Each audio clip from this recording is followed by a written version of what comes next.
Hello, this is Nick Morse from Kiss Me Entertainment. This presentation here is to show you how to use your client portal, how to log in, and basically how we stay organized and how you can stay organized for the wedding. It's really simple. Basically, you go to our website, kissmedj.com. Once you get there, just kind of log down. It starts here at the top. Roll down just a little bit. You'll see a customer login.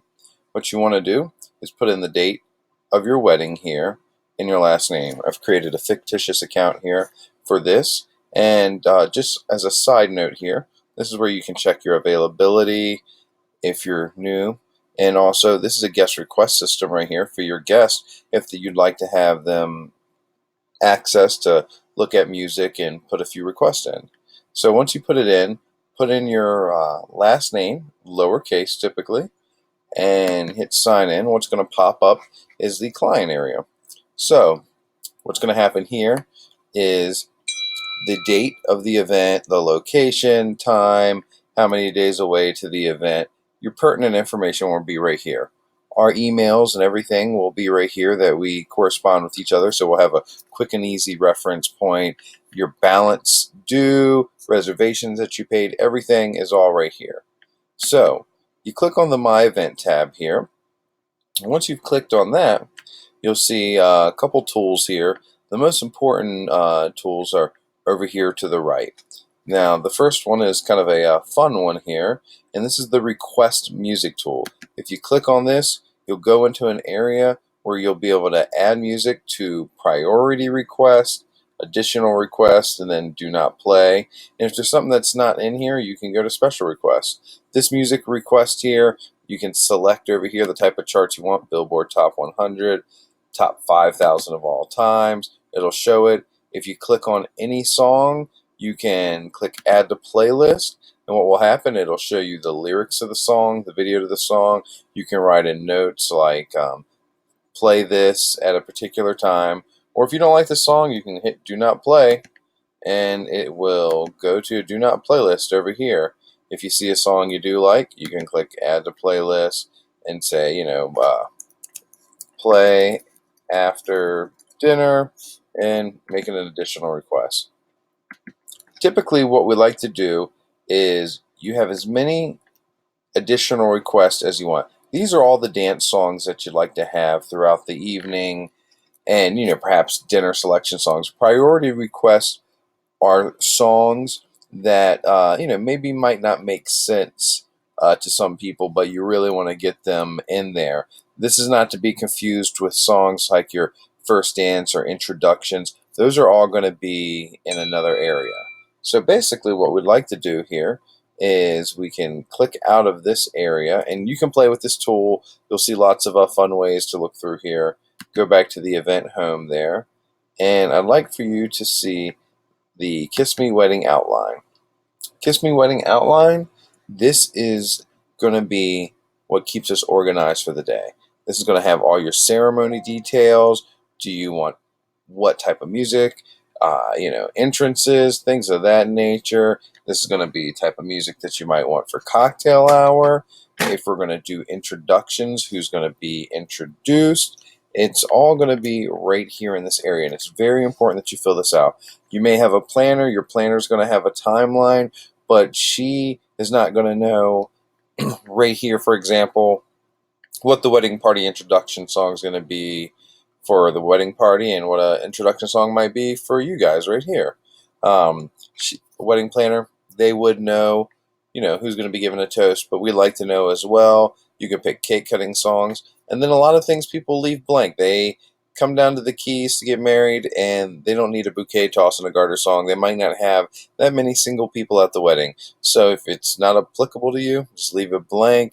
Things like the first dance, father-daughter dance. If your father-daughter dance is going to be shortened, you can put that in the notes. Special instructions here. Make this fade out at the first chorus or, around 2 minutes.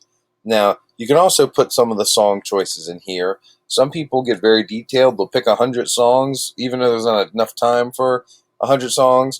And other people will just go, hey, you know what? We like pop and hip hop and reggae. Just put it down here. And, they pick a couple songs they don't like. and that's fine too. At the bottom here, you can click the Event Home button. It'll take you back. Now, if you're just getting started, you should know where the print contracts here are. Basically, you click this button, Web Page, and that's going to take you to our contract. The way you sign the contract is you just scroll down to the bottom here, and you just sign your name. Just type it in, hit digitally sign, and the contract will be signed. Super easy. Now, underneath that, the additional contract. This is important because this is your actual invoice. And inside this invoice, it'll show exactly what you're getting, and it'll give you a good breakdown of everything. You can also sign this right here at the bottom too. We want you to know exactly what you're paying for. There's nothing hidden anywhere. You can see it and go, hey, I paid for ceremony setup, a cocktail hour setup, reception, and it's all there. Now, we have some other things inside of here that you can look at and play with. One of them is the primary event timeline, which if you haven't created it, the page will show up like that. But if you would like to create it, if you don't have a planner, you can come over here where it says event timeline, click on that, and you can create your own timeline. And this is super simple. If there's something you want to move up or down, you can click a button over here, go, okay, we want to move this down, or we want to get rid of this particular thing, hit X, and you'll be done with it. Put the time down here. I kind of put a little information about each thing. The toaster speech, it's good during dinner, provides a bit of entertainment. You want to do it earlier, etc., etc. So these are just kind of a format that you may see at a typical wedding. By no means do you have to use this format, but it's a good guideline. Once again, click the event home, and you're back here. There's a few other bells and whistles inside of here, but basically what you want to know is, we like to have your name, both spouses' names, contact information. You can call us, email us, Facebook us, whatever you'd like to do, and talk to us. We want to know what's going on with your wedding. This is what we do for a living. This is all we do for a living.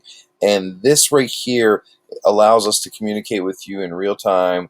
Every time that you log in, I get a text, and I actually had to silence it here while we're doing this because it goes off all day long. People from all over the world are logging in to do something with their wedding, and we know about it. So we look in and we go, hey, this person is doing this thing right. And, if it looks good, we'll let you know. If we see something we might want to make a suggestion with, we'll let you know that as well. So go ahead, have fun with it. If you decide to move forward, just sign the contracts. And one other thing right here, down at the bottom, the make a payment button. If you click that, it's going to take you there. You'll be able to make your payments right here, all secure. It's for you. Do your credit card, super easy. Your balance will always be reflected in the client portal. Guys, it's great talking to you. I look forward to serving you. We'll have a great wedding down here in the Keys. Thank you.